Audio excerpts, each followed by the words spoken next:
All humans are born with unconditionally selfless, all-loving instincts, expecting to encounter an unconditionally selfless, all-loving environment.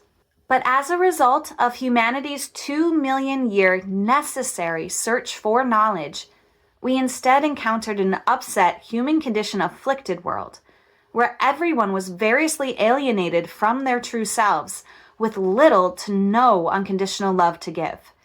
As a result, we too became psychologically upset sufferers of the human condition. Then, as adolescents, we tried to understand why there was so much imperfection in the world around us and within ourselves. But unable to find an explanation, we eventually had no choice but to resign ourselves to living in denial of the unbearably depressing subject of the horrendously corrupt state of the human condition. At this point, however, our inability to refute the negative views of ourselves with understanding meant we could only counter those negatives by focusing on, emphasizing, and developing whatever superficial positive views of ourselves we could find.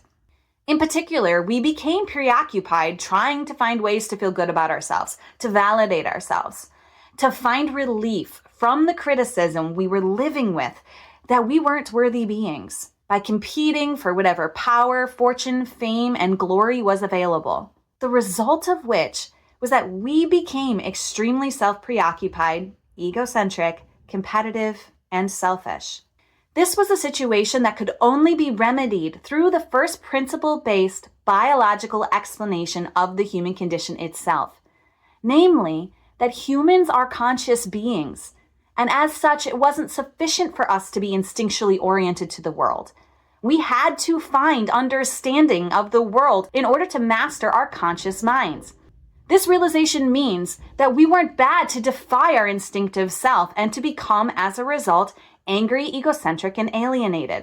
The excitement and relief of being effectively free of the human condition, the joy and happiness of being liberated from the burden of our insecurities, self-preoccupations, and devious strategizings, the awesome meaning and power of finally being genuinely aligned with truth and actually participating in the magic true world, the wonderful empathy and equality of goodness and fellowship that understanding the human condition now allows us to feel for our fellow humans, the freedom now to effectively focus on repairing the world, and above all, the radiant aliveness and optimism that comes from knowing our species' march through hell has finally ended and that a human condition-free new world is coming,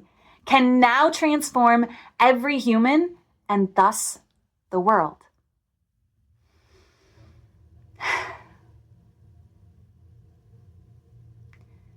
This was an excerpt of paragraphs 1159 and 1166 of Freedom, the End of the Human Condition by Jeremy Griffith.